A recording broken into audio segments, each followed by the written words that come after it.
Welcome to What Are Those, the show that explores the art of sneaker culture. I'm your host, Adam Butler, back with another episode. Thank you so kindly for being here. Okay, back in the studio, back from vacation, back home, ready to work, ready to talk about something that really interests me, and that is the supposed crash of the sneaker market. Now, I teased this episode last week. In last week's episode, I kind of shared some of my thoughts on the issue, and I told you that I may or may not have a guest with this one. I actually decided to roll solo on this one because I really have strong opinions on this. I shared some of them last week, but I'm going to get more into detail this week. Okay, I've done some research on it, but I'm going to be honest with you, it's pretty obvious why the sneaker market is crashing, but I want to talk to you about why it's important and why it was inevitable for the sneaker market to crash, and why it may be changed forever, because what we were dealing with before was unusual. Okay? But before that, I want to say to you all, thank you so much for supporting the show over the past year, almost a year, close to a year we've been doing this show. Give or take. Close to a year. Thank you so much for supporting me, supporting the team, the OMFnetwork, the Up On Game Network. So much cool stuff is coming down the pipe, man. The summertime is a time where we kind of relax and go on these vacations and spend time with family, but we still working and we got so much dope stuff coming up, man. So you just need to follow me, MSR_Adam, MSR_Adam. Follow me on TikTok, The Butler Did It Podcast, and also check out my other podcast, The Butler Did It. It's a dope podcast, focuses on mental health, focuses on social issues, and just my thoughts on things going on in the world and in my life. So if you're interested in this, go ahead and check that out. It's available on all podcasting platforms. All right. So we're going to jump right into this. We're going to talk about the crash, air quotes, the crash of the sneaker market, why it's happening, why I think it's happening, and much, much more. Let's jump right into it. So if you've been listening to this show, and clearly you have, you know that I don't have anything against resellers, right? And I have to be careful because I don't want to come on this episode and sound like I'm celebrating because people probably aren't making as much money as they used to, or it's a tough time for people. Resellers are part of the game. Resell is part of the game. Sneakers app will be what it is. The Confirm app will be what it is. It'll be difficult to get certain sneakers. It always has been and always will be. All right. And shout outs to Esteem. Shout outs to D Sneakers. Shout outs to all of the people, my man DW Thrift, all of the people that resell and that I've copped from myself. These are good people, and this is not against them. In fact, I'm sure business is still doing pretty decent for these people. I just don't think this is something that we should be surprised about. Let me tell you a story. I was online looking for a pair of sneakers, as I do. I ran across a page. I won't put the person out there because, again, it's mean-spirited, and I don't think the person was trying to do anything wrong. But I ran across an account that had a pair of Jordan 1 Chicagos. Okay, for the people that aren't big in the sneaker culture, it is the Jordan 1. When you close your eyes and think of a Jordan 1, it's the red and white colorway, the Jordan. Didn't think I was going to get this shoe for the cheap or anything like that now. But, figured I'd ask because I looked at the date that this person originally posted the sneaker. They posted this sneaker in 2020. I didn't even think they would have it anymore. I really didn't. I was really just wishing on a star, to be honest with you, just kind of like, hey, you know what? Let me just ask. He's probably not even gonna have this sneaker. It's interesting that they have it up on their page, but let me just ask. So I hit him up. Yo, what's up with the Chicago ones? They my size. What's good? He goes, yeah, bro. I still got these drinks, man. I could sell them to you for $1,500.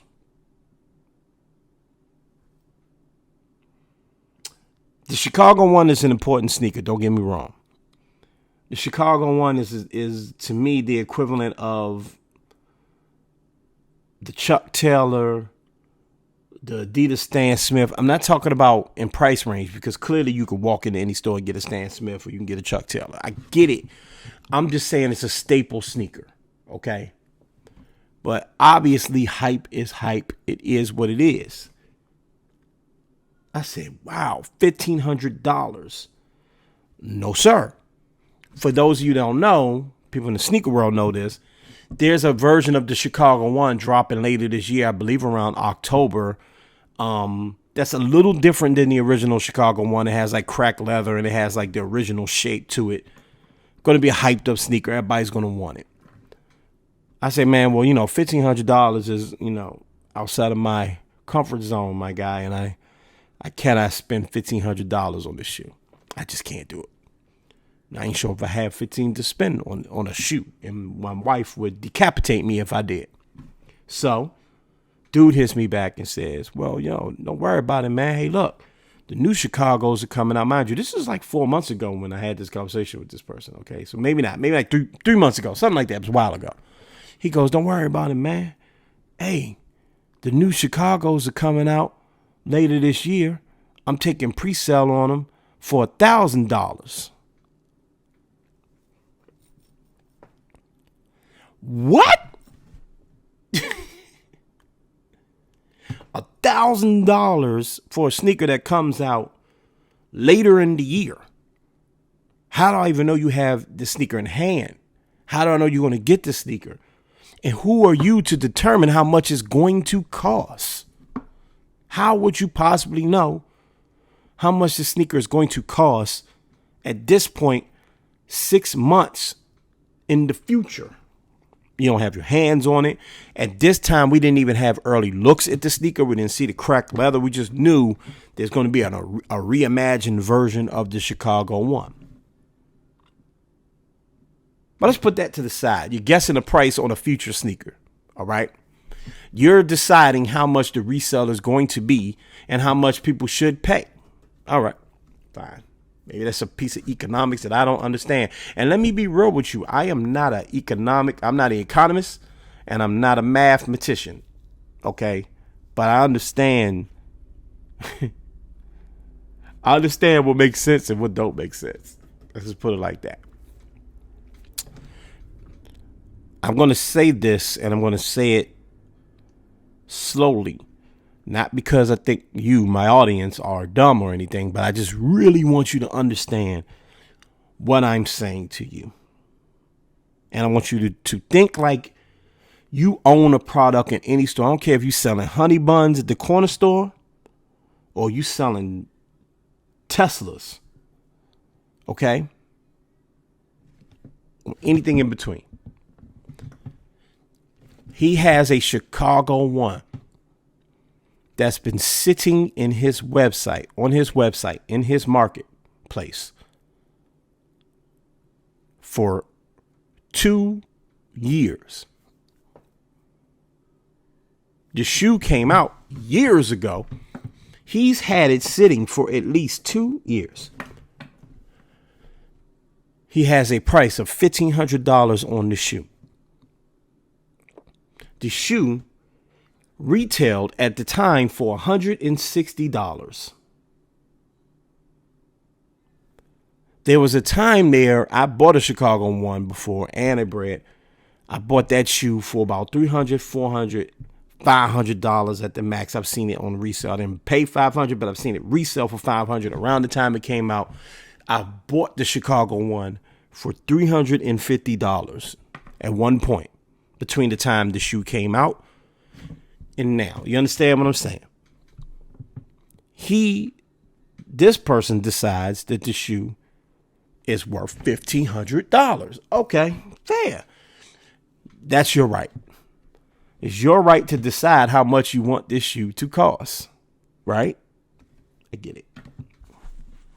However, this shoe has been sitting in his possession, in his market for 2 years. You can't tell me no one's asked about that shoe. It's too popular. That means you said no several times. You've held on to that shoe at the highest price until you just couldn't hold on to it anymore. Again, I am not an economist. I am not a mathematician. I'm not an expert on goods and market. But I know what makes sense and what don't. So here we are. The sneaker market has crashed, meaning that the price of resale money, it's not sneakers. Again, we need to distinguish this. We need to really distinguish the difference.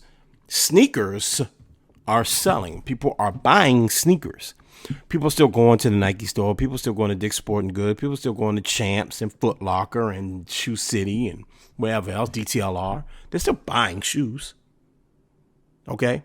When a sneaker drops, people still buy that sneaker.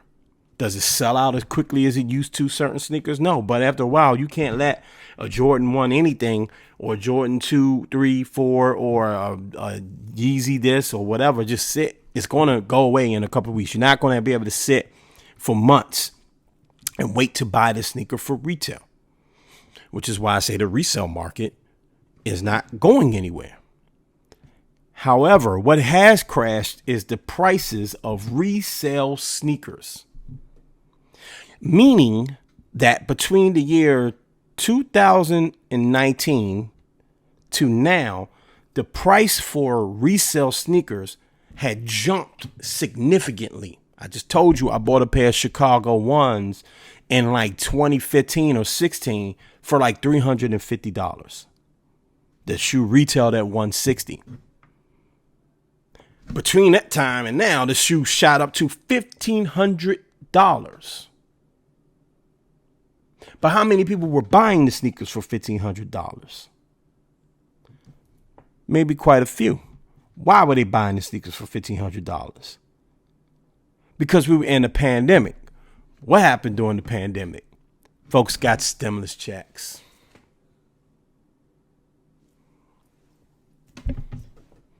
That money gone. I've been telling you on this show, they've been gouging you with these prices, man. The shoe is not worth what people are telling you it is. The resale market is imaginary. There's a person who tells me a shoe that's coming out in the end of the year that just got a first look a couple of weeks ago. 3 weeks before that was telling me, hey, you give me $1,000 now and I can give you this shoe.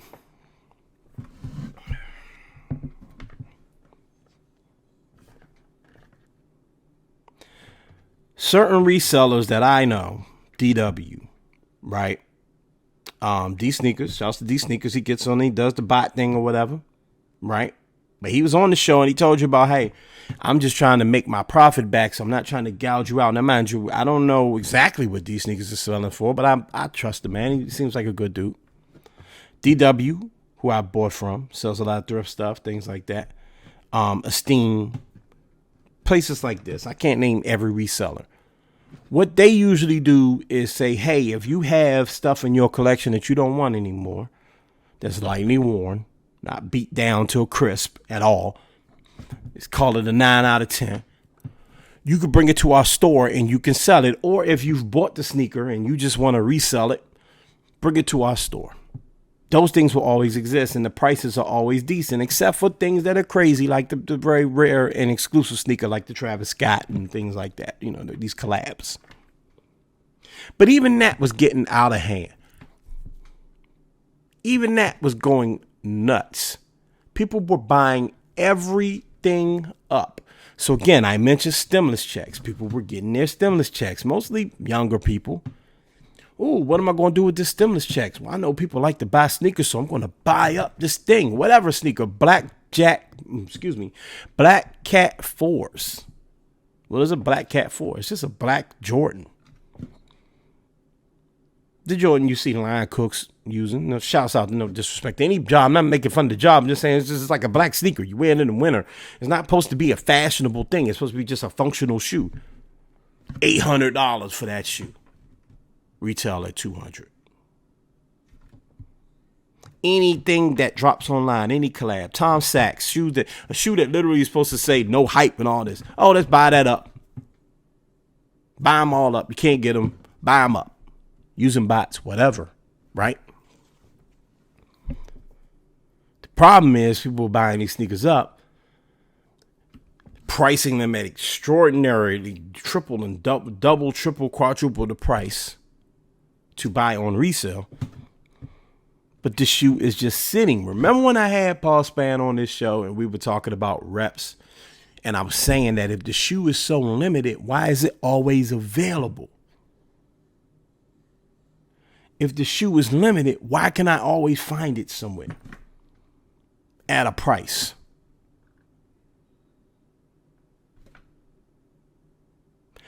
Maybe because some of them are reps, and maybe because a lot of them just got inventory just sitting because they buy it all up in hopes that people will be stupid enough to pay quadruple the price. I don't even know if that quadruple, you know what I'm trying to say. The sneaker market is crashing because the sneaker market got ridiculous. Yes, we're in a recession. Yes, the price for basic goods has doubled. This is true. Gas is crazy. Formula is hard to find. The repercussions of the pandemic are hitting us twofold. And that's just a fact, right? The shipping shortages and things we heard about 6 months ago are starting to impact us now. The things that were shut down during the pandemic overseas that we usually, people that we do business with to get basic things like the price of a car has doubled up, right? Because the chip that most new modern cars have has not been manufactured because of work stoppages, basically because of the pandemic. Other countries reacted differently to the pandemic than we did. Some countries just shut down completely. America shut down kind of, sort of. Other countries didn't shut down. But we have to work in concert in order to build a thing like a car. You understand what I'm saying? So on one hand, the unofficial recession that we're in definitely impacts the way people want to spend their money. Yeah, if your money is funny right now and you're spending, $200 on gas, right? Or you can't get, soap and butter and just the normal things from the grocery store without going broke, then yeah, you're not going to have all of this extra money to buy sneakers, of course. But it's not as simple as that. It's just not. And yeah, oh, by the way, when we had extra cash because we got three stimulus checks. I think it was like 3 stimulus checks and people were, receiving unemployment. And in some cases, some people were receiving more unemployment than what they were making at their actual job because we doubled up the unemployment. So people wouldn't just, just go broke and go poor during the recession. During the pandemic when some people weren't working. All that's cool. Some people chose to spend their money how they wanted to spend it. Some people got PPP loans. Went that route again. Whatever. This isn't a economic studies show. I'm just saying people came up on some money in 2020, 2021 and decided to spend it how they want to spend it. So maybe they bought out. Maybe they say, you know what? Man, them Travis Scott lows, I do want them. Dang, bro, I want $1,300 for them. Whatever. I'm just going to go. When the next time I'm going to have extra money like this and I'm just going to live my life. Some people chose to do it like that. But that money gone now. Now we're suffering the repercussions of all of that. It was inevitable. We had to do it. I'm not one to say we shouldn't have got stimulus checks. I got a stimulus check. I took care of my family with it. Had to do what we had to do. But now we're paying taxes on that. Now that money gone. Now you're working with your real check. And inflation is crazy. I'm not spending on sneakers like that. That's just how people are feeling. I understand that. But there's a silver lining and a positive coming out of this, I believe, because I named resellers that were reselling for fair prices. There were some that were gouging crazy and flaunting and stunting on people, sitting on mountains of boxes of sneakers like, aha, come get them. I'm going to name the price and you going to spend it, dummy. To me, that was destroying this thing we call sneaker culture. I'm fully aware that I do a podcast about sneakers and this isn't earth-shattering, world-changing stuff. I get it. It's something I enjoy talking about. I made a movie about it a couple of years ago, and I was afforded the opportunity to do it and get paid to do it. And work with a dope network like On My Feet and Up on Game and Fox Sports Radio. And it's just a blessing for me. But I know what I'm talking about here.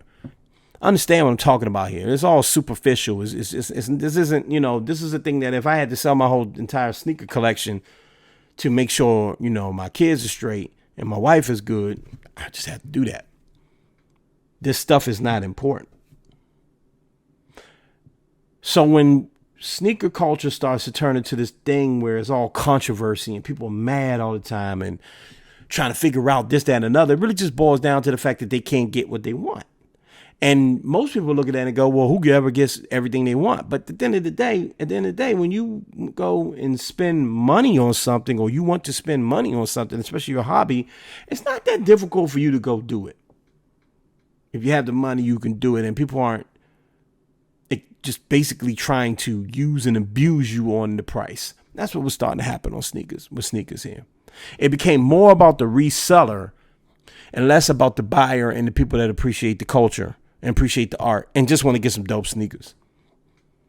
So much so that every bit of research I did for this topic by looking at YouTubers and, going to look at articles and whatever, were all trying to help out the reseller. Hey, look, don't worry, man. I know you tripping because you can't resell your sneakers like you used to.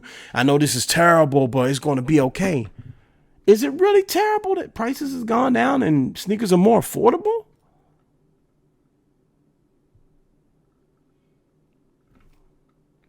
Is that really terrible? I don't think so. We're still spending more than the retail. I'm just saying that if I want a pair of whatever Jordan 1s or Dunks or Yeezys or whatever, I'd love to not spend 5 times the price. I'd love to not have to do that. I'm willing and agreeing with you that, hey, you got it first and I'm buying something on the secondary market, so I'm going to spend $100 over retail for this. And hey, the person that doesn't understand that and maybe gets on me about that, so be it. It's my choice. But I'd rather not buy sneakers if you're telling me that $160 shoe is worth $1,500. And not only that, that shoe has been sitting on your website for 2 years, so no one wants it. And you won't even do the thing that most good business people do, which is say, you know what?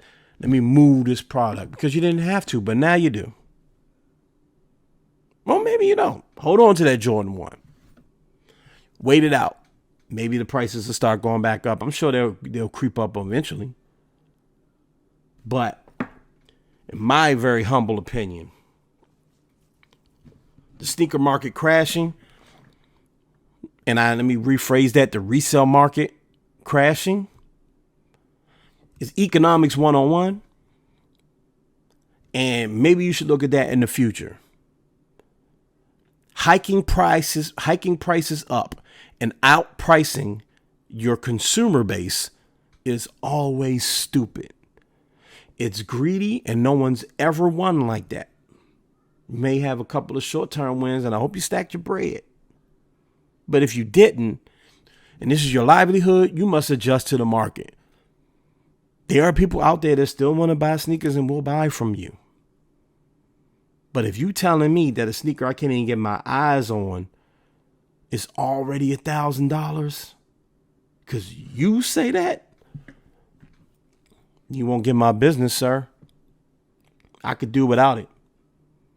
As I always say, all heat ain't hype. I go to Foot Locker and get me something nice and be all right.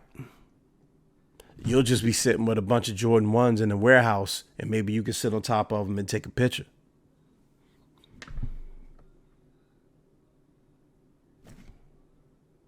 It's just business. It's just business. All right, man, I want to see what you guys think about this subject, man. Look, the resale market, again, shout outs to the resellers that do good business. You know who you are. I do business with you all the time. I've had you on this show. Shout outs to you. It ain't about you. It's about the folks, and you know who they are, who is out here just basically taking advantage of people, man. You've been taking advantage of people.